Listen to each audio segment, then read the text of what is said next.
Bonsoir bien-aimés dans le Seigneur, que Dieu vous bénisse, vous tous qui êtes branchés et surtout vous qui êtes fidèles. Merci mille fois à vous tous qui nous suivez tout le temps. Vraiment nous sommes infiniment reconnaissants. Nous vous disons sincèrement merci de votre fidélité et surtout de la manière dont vous suivez nos émissions.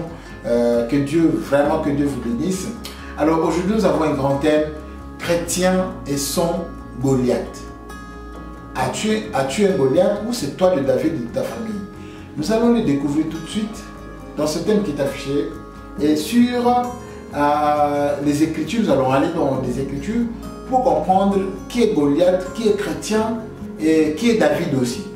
Et aujourd'hui, nous sommes chrétiens. Est-ce que nous avons nos Goliaths à nous? Alors, avant de commencer, je vais vous inviter à cliquer sur la cloche, à cliquer sur la pouce. Vous cliquez sur ce doigt-là et puis vous partagez, vous invitez les autres afin que eux aussi, et n'oubliez pas de commenter aussi la vidéo. Si vous avez des questions, posez dans la description de cette vidéo, donc dans les commentaires, nous allons vous répondre à nos prochaines émissions. Alors sur ce, prions le Seigneur. Père, nous te rendons gloire et grâce, merci de ce thème que tu nous parles beaucoup. Nous savons très bien que tu nous parles des Goliaths. Avons-nous des Goliaths? Goliath existe-t-il encore? Ou bien nous avons des images que nous imaginons comme Goliath? Comment peut-on avoir un Goliath et comment on peut combattre un Goliath? Merci de nous parler, merci de nous inspirer. Nous te louons, nous t'exaltons, béni sois-tu pour ta parole. Merci pour mon frère, ma soeur qui nous suit à présent. Au nom de Jésus, que la gloire te revienne. Amen. Voilà, merci beaucoup. Si c'est votre première fois, n'oubliez pas de cliquer sur la pouce. Nous allons lire dans le livre du prophète Samuel, sa première lettre, ou le premier livre du prophète Samuel, ou Samuel 1. Nous allons commencer au chapitre 17. Je suis en train de lire la Bible hébreu. C'est la Bible hébreu. Or, les Philistins réunis leurs armées pour une expédition se montèrent. Ils donnèrent rendez-vous à Soko, ville de Yehuda, et se campèrent entre Soko et Azeka, à Éphès d'Anim. De son côté, Shaoul réunit les Israélites qui se campèrent dans la vallée du Térabenthe et se rangèrent en bataille vis-à-vis des Philistins. Les Philistins occupaient la montagne d'un côté des Israélites et l'occupaient du côté opposé, la vallée des Sépara. Alors, un géant sortit de rang des Philistins, un homme de Gath, nommé Goliath. Sa taille était de 6 coudées et un empan. Il avait sur sa tête un casque de rein et était vêtu d'une cotte de mailles du poids de 5000 cycles.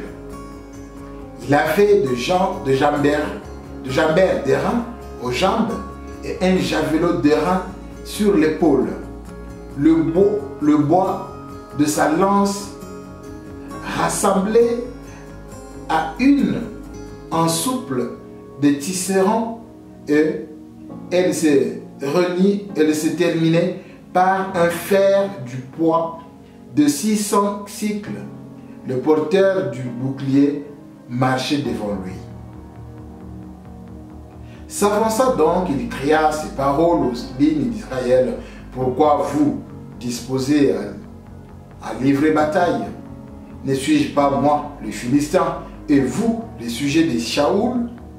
Désignez l'un d'entre vous pour qu'il avance vers moi.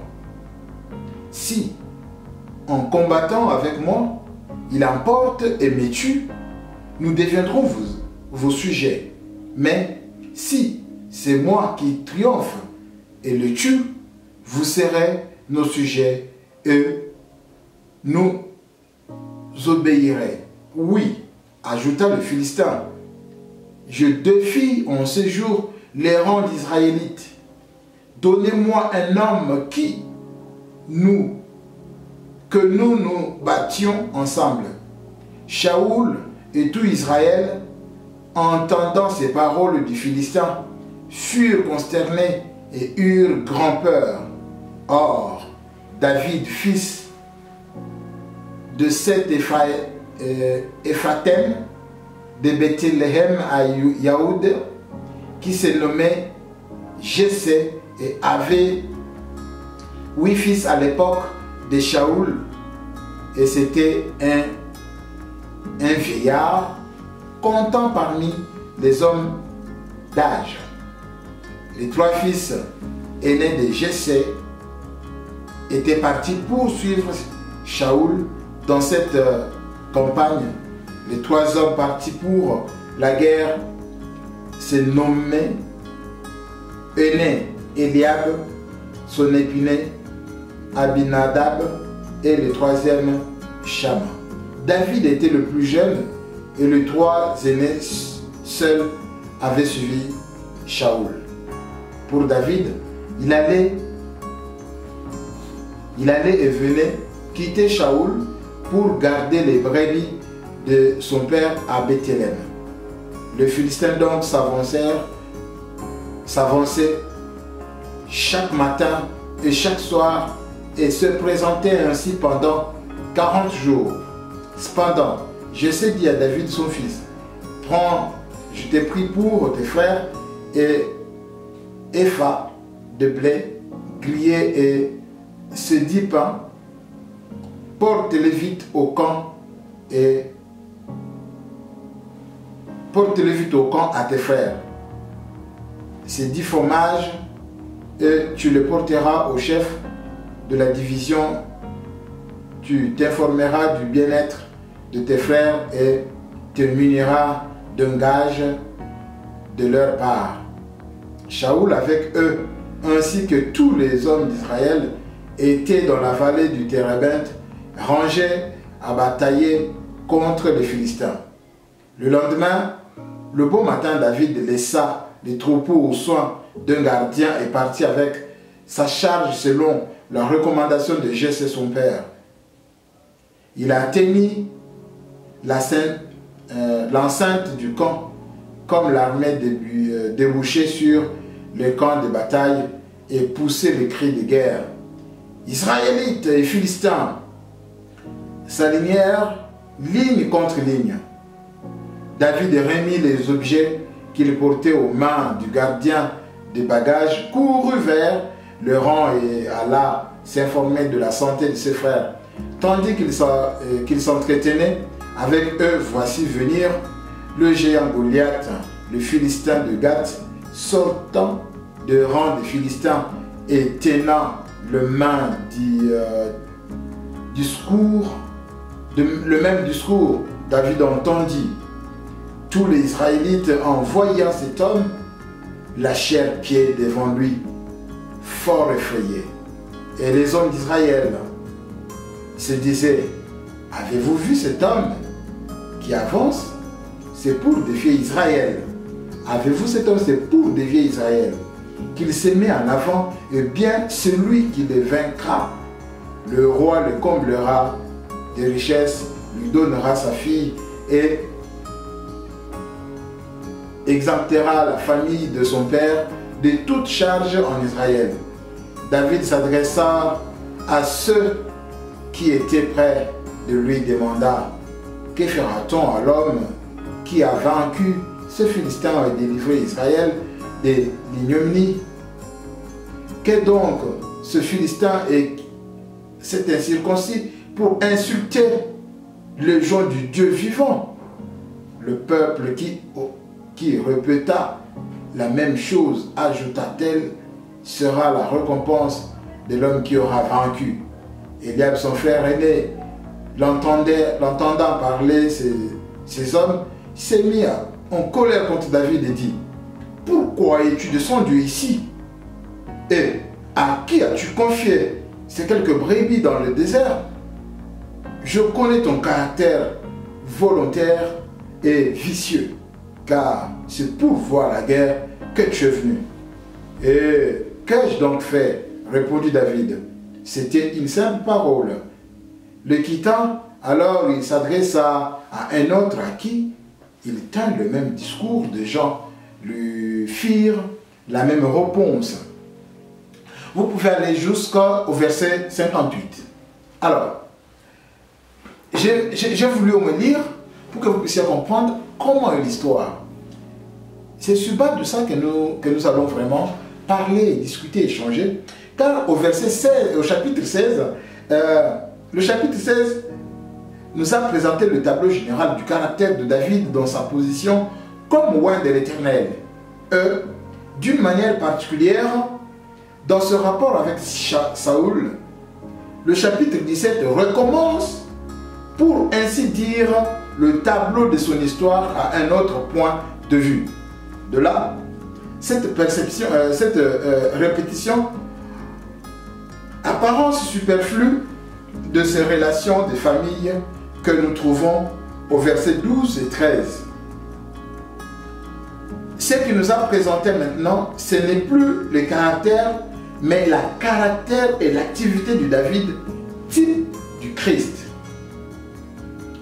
C'est son début jusqu'à son résultat final et définitif, la victoire complète sur Goliath. Alors, un mot un peu sur cette histoire de David, c'est l'histoire que la majorité que nous connaissons tous. David, c'est un de 8 enfants de Isaïe, qu'en hébreu on appelle Jessé. Alors, pendant que les Philistins combattaient contre Israël, il y a eu un homme qui s'est pointé qui s'appelait Goliath. Il était tellement géant, il mesurait 6 mètres, vraiment il était géant, il avait 12 doigts. Nous venons de lire là, nous avons compris comment cet homme se comportait. Du coup, quand il arrive, il a commencé à défier Israël. Soulignez bien, il a commencé à défier Israël. Il n'a pas défié Saül, qui était le président de leur temps ou le roi. Il n'a pas non plus défié David. Donc il a défié Israël. Donc nous comprenons déjà que le combat entre Goliath et David, c'est un combat de nations. C'était une nation qui s'appelait Philistine, où les habitants sont des Philistins, et une autre nation qui s'appelait Israël, où les habitants sont des Israélites, ou les Israéliens.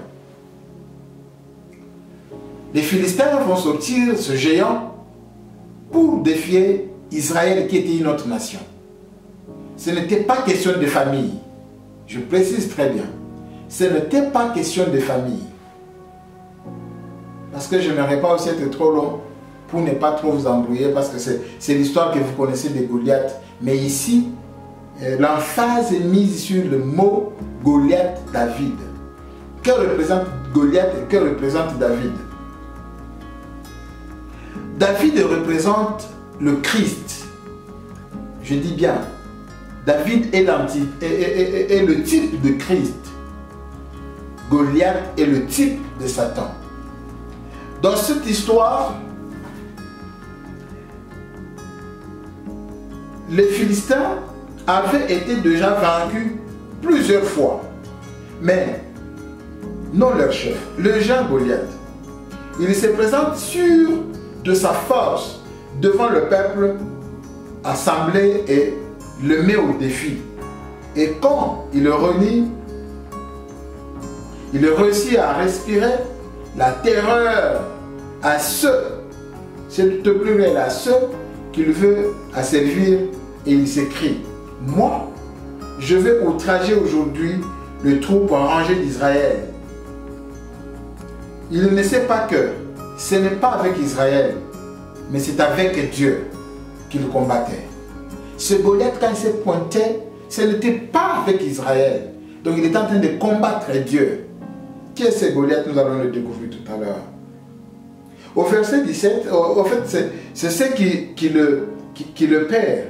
Quant à David, il se présente ici au verset 17 comme l'envoyé de son père auprès de ses frères. David ici se présente comme l'envoyé de son père auprès de ses frères. Nous, chrétiens, n'avons-nous pas un fils qui venait de son père pour venir se présenter à nous? Donc on commence déjà à comprendre. On commence vraiment déjà à comprendre cette histoire et ça commence déjà à devenir clair. Ça commence à devenir clair. Mais le début de Dieu est une délivrance qui s'étend bien au-delà de ce cercle restreint. Joseph avait fait de même. Dans Genèse chapitre 37, verset 14, vous pouvez lire, était devenu non seulement sauveur de ses frères, mais aussi sauveur, maître d'Égypte. Je pense que vous comprenez au moins l'histoire. Comment on est en train de comparer ces types de Christ. Joseph était un type de Christ. David ici, c'est un type de Christ aussi. David part pour sa mission ayant déjà exercé un ministère secret dans le désert où il gardait le brebis. C'est là qu'il avait frappé le lion et l'ours comme type de Christ quand il alliait l'homme fort. Avant d'entrer en lutte avec le Philistin, il avait opéré la délivrance de brebis de son père quand l'ennemi cherchait à le ravir et à le dévorer. Christ a fait de même pendant sa vie. Aucune de ces brebis que le Père lui avait donné n'a été perdue. Il a lié l'homme fort pour mettre en liberté ceux qui étaient foulés et pour publier l'an agréable du Seigneur, selon Luc, chapitre 4, verset 18 à 19, où il dit l'Esprit du Seigneur sur moi, il m'a oint pour délivrer et rendre libre le captif. Vous connaissez très bien ce verset. Il s'est mis seul à la brèche en disant, laissez aller ceci. Mais il avait bien plus à faire que cela, car il fallait anéantir la puissance de l'ennemi lui-même. Voyez pour les lions et l'ours, Proverbe chapitre 28, verset 15, Lamentation chapitre 3, verset 10 et Amos chapitre 5, verset 19. Comme Christ, David est ici un vrai serviteur. Il se lève de bonne heure le matin au verset 20 et prend sa charge pour accomplir la volonté de son Père. Déjà, il est pour ce service l'homme de l'esprit tout en gardant son caractère d'humilité auprès de Pâques de brebis. Il avait au camp où sa confiance en Dieu et sa foi sont taxés par ce frère d'orgueil et de méchanceté de cœur. Au verset 28, c'est ce que nous aussi, nous rencontrons toujours en suivant la simple marche de la foi. Nos proches ne peuvent pas mieux comprendre nos mobiles que le frère du Seigneur ne comprenait le sien. David répond à Eliab, « Qu'ai-je fait maintenant? N'y a-t-il pas de quoi ?» Au verset 29. Qu'avait-il donc fait pour que l'outrage tombât sur lui? Il n'y avait-il pas de quoi descendre vers les frères quand le Dieu d'Israël était journalement outragé par l'ennemi? David s'inquiète de ce qui se fera, mais l'homme qui aura frappé le Philistin est enlevé l'opprobre de dessus d'Israël, au verset 29-26. Il apprend que le roi enrichira l'homme de grandes richesses qui donnera sa fille et affranchira la maison de son père, mais ce n'est pas pour obtenir cette récompense qu'il se met en campagne, c'est pour Dieu, pour la délivrance d'Israël, pour faire connaître l'Éternel à toute la terre et à toute la congrégation, comme s'opère le salut du Dieu. Versets 46 et 49. Sans doute la victoire qui donne, comme à Christ, de grandes richesses d'une épouse qui s'appelle l'Église, et l'affranchissement de la maison de son Père, mais c'est le résultat le plus c'est le but de son œuvre. Quand nous sommes en train de comprendre un peu cette histoire, Goliath ici représente Satan. Goliath représente Satan. Les Philistins, c'est Satan et toute sa nation. David ici représente Christ. Il représente Christ.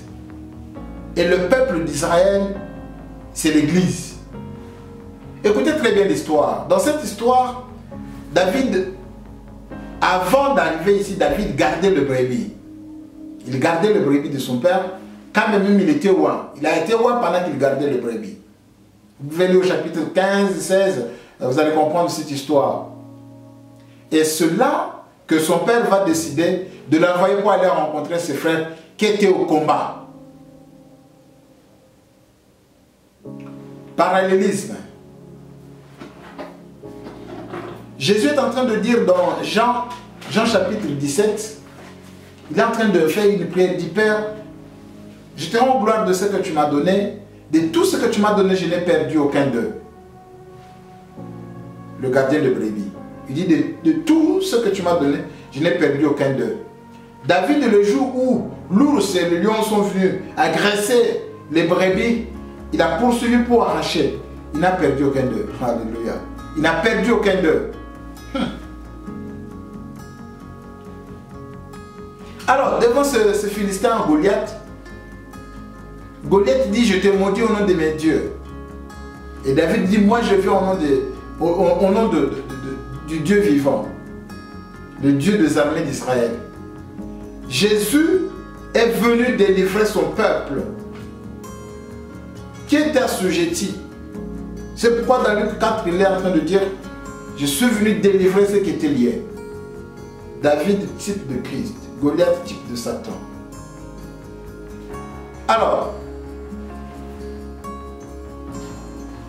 David, on lui dit que si tu vas, le roi va te donner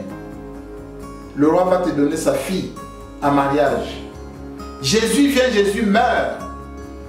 Il a une épouse en mariage qui s'appelle l'Église. Alors,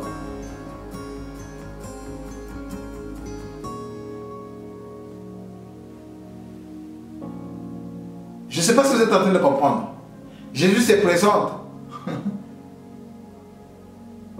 pour combattre contre qui? Contre Satan. Parce que Goliath ici, Goliath n'était pas... Je dois ajouter beaucoup de choses à dire à mon Dieu. En fait, c'est sur l'internet. Le jour où vous serez disponible, de nous appeler chez vous, dans votre église, de nous inviter. Nous allons parler ça en long, en large.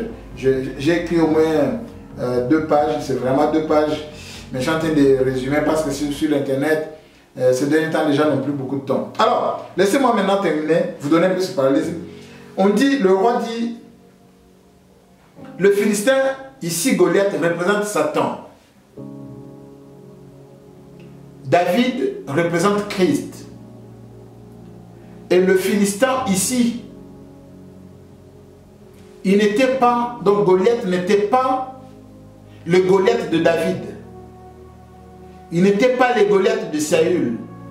Il était le Goliath de la nation. Il combattait contre nation.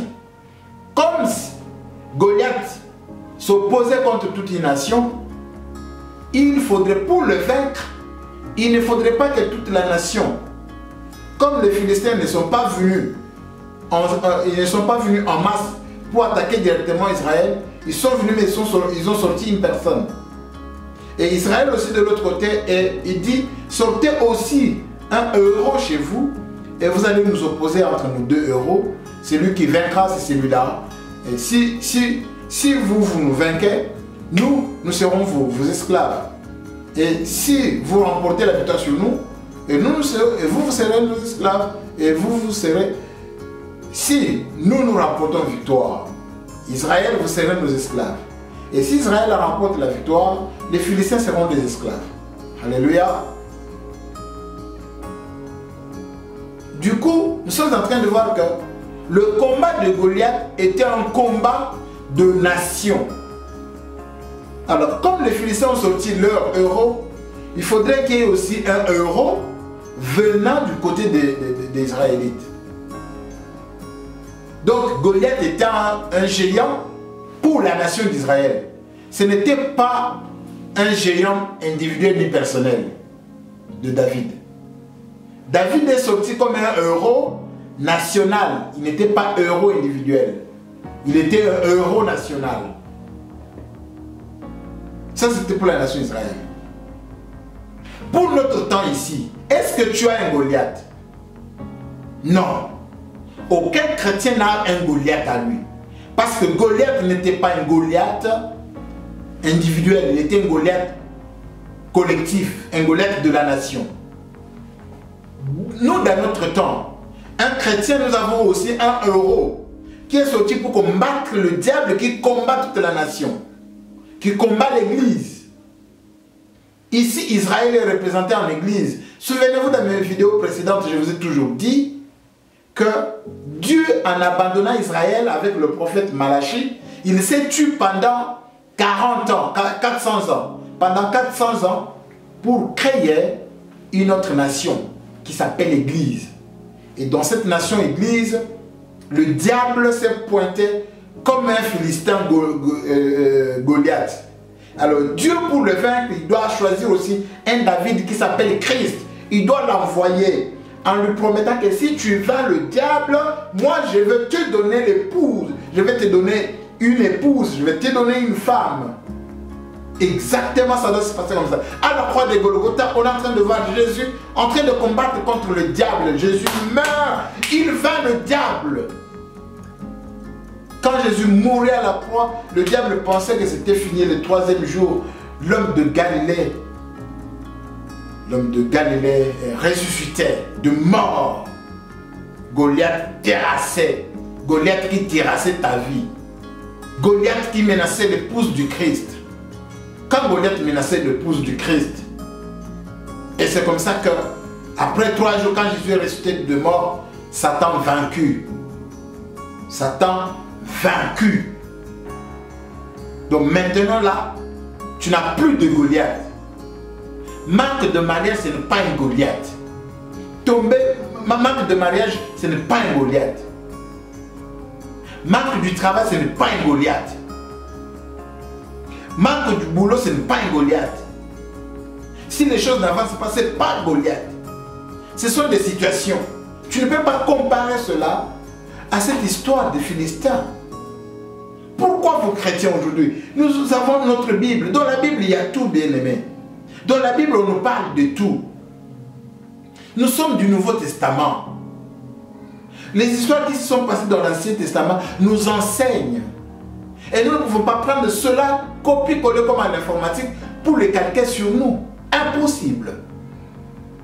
J'insiste, un chrétien n'a pas un Goliath. Tu n'as pas un Goliath. Que je te dise ton Goliath, c'est toi-même. Si tu dois avoir un Goliath, c'est toi-même, c'est ta chair. C'est ta chair, c'est toi-même. Alors, comme c'est ta chair, comme c'est toi-même, c'est ça ton Goliath. Donc, tu dois lutter contre ta chair. Et d'ailleurs, tu ne peux pas vaincre ta chair si Christ ne te donne pas le pouvoir, la force, le pouvoir de le vaincre. Car la Bible dit, nous sommes forts parce que c'est lui qui nous a fortifiés. C'est Jésus-Christ.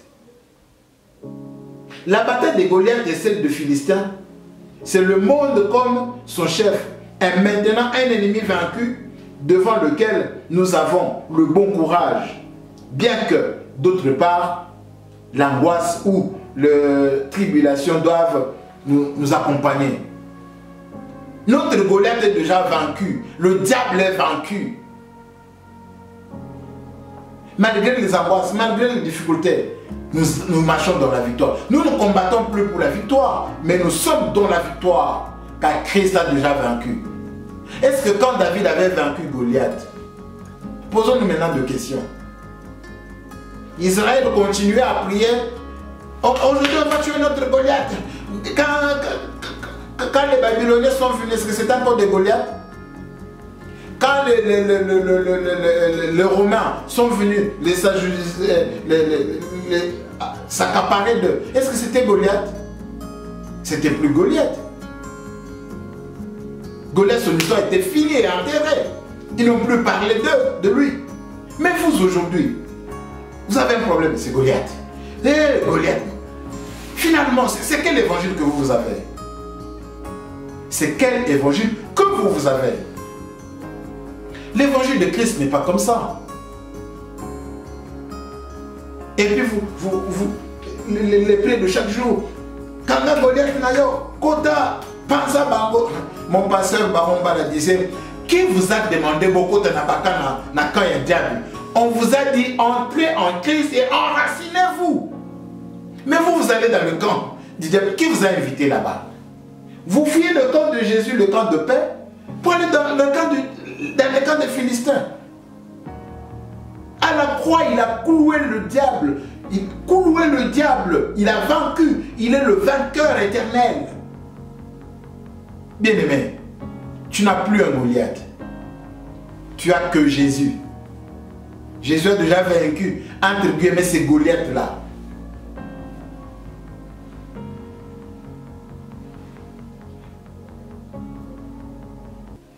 Si vous lisez dans Jean chapitre 17, Jean chapitre 7, vous allez comprendre que Saul est en train de poser la question, qui est ce jeune homme? Dans Jean chapitre 7, si vous lisez, vous allez comprendre que les Israélites posent aussi la même question à Jésus. Qui est cet homme? Bien-aimé dans le Seigneur, nous n'avons pas de Goliath. Nous n'avons que Jésus. J'ai écrit ce titre-là, Chrétien et son Goliath, pour comprendre qu'un chrétien n'a pas un Goliath. Notre Goliath s'appelle le diable, il a été vaincu. Nous n'avons pas peur du diable. C'est aujourd'hui dans l'église où le diable a plus d'ampleur, le pasteur qui se met à prier, qui se met à parler, qui se met à prêcher, les démons de Batata Moissi et nos prophètes de ce jour qui ne parlent que de numéros de téléphone, de voir des tombeaux qui arrivent, de bien-aimés dans le Seigneur. C'est quoi l'évangile? L'évangile, c'est que crois en Jésus, tu seras sauvé. Annonçons l'évangile de Jésus tel que Christ l'a dit, tel que Paul a prêché. Paul n'a pas prêché ça. Paul n'a pas prêché connectez-vous à mon esprit parce que je vais entrer maintenant dans les dimensions spirituelles. Il n'a pas prêché ça. Ça me fait très mal de voir des hommes de Dieu. Attends, vous êtes en train de prêcher parce que vous voulez gagner de l'argent ou vous êtes en train de prêcher parce que vous voulez sauver des âmes? Bien aimé dans le Seigneur, tout ce qu'on vous prêche là, tout ce qu'on vous enseigne là, ce n'est pas la parole de Dieu. Tu n'as pas un Goliath. On vous met dans la tête la peur du diable alors que c'est quelque chose, il a été vaincu. Il n'a plus de force sur toi. Crois en Jésus. Donne ta confiance en Jésus. Jésus est tout pour nous. Laissez-moi vous lire un peu quelque chose que j'avais partagé dernièrement pour nos amis qui nous suivent souvent. J'avais partagé quelque chose de très important sur la confiance en Jésus. Laissez-moi vous lire ça. Permettez-moi vraiment de vous lire ça. Voilà.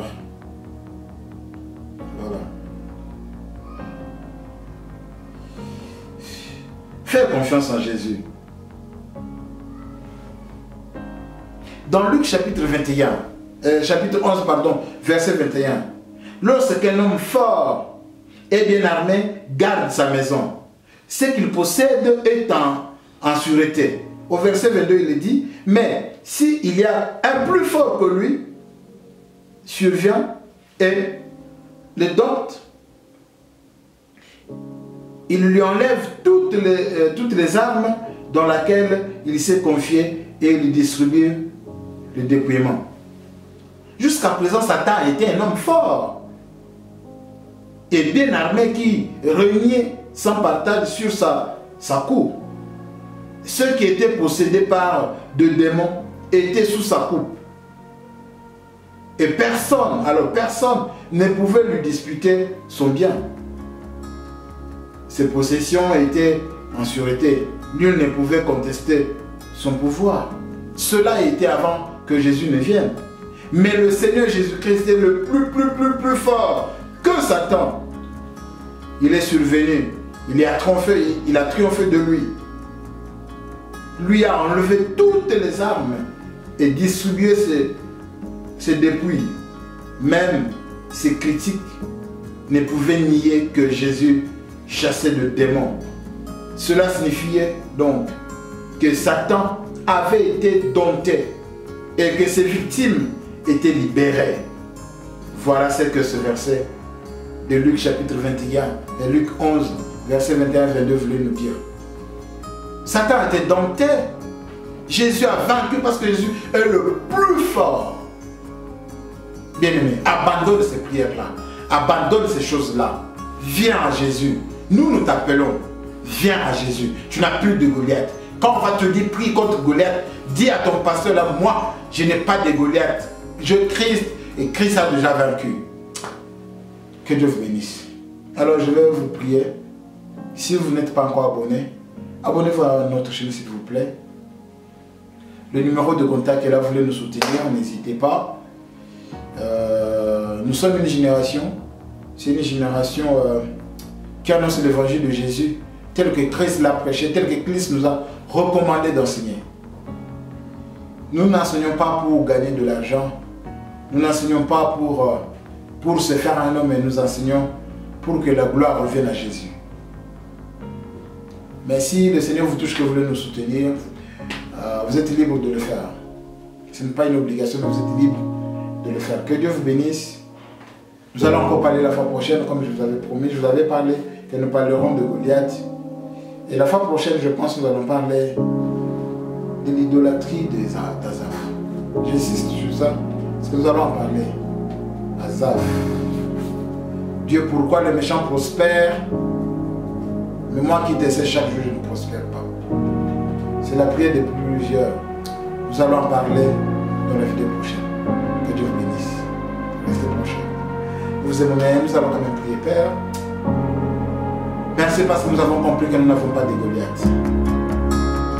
Mais nous n'avons que notre chair à combattre, à tuer, à briser chaque jour, à crucifier.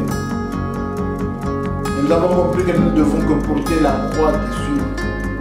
Nous devons nous renier le même et te suivre toi.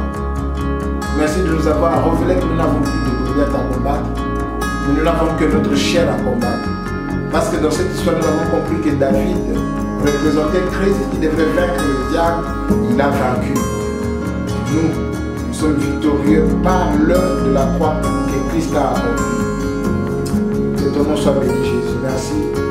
Et bénis mon frère, ma soeur qui me suit. Toi qui es malade, je t'ordonne, toi Satan, le diable, tu es déjà vaincu. Avec toutes tes maladies, au nom de Jésus, sortez, allez dans les allées. Père, guéris mon frère, guéris ma soeur qui est malade, qui a Dieu. Mon Dieu, que cette parole me sauve et me guérit. Béni sois-tu ton nom pour toujours. Au nom de Jésus. Amen. Que Dieu vous bénisse. Nous avons été vraiment heureux de vous voir en ligne. Et merci pour vos commentaires, merci pour vos encouragements. Ceux qui nous appellent, n'hésitez pas à continuer toujours à nous appeler, continuer à nous encourager. Merci pour vos soutiens. Merci pour tout ce que vous faites. Je suis Joseph de Gaulle, serviteur de l'Éternel. Que Dieu vous bénisse.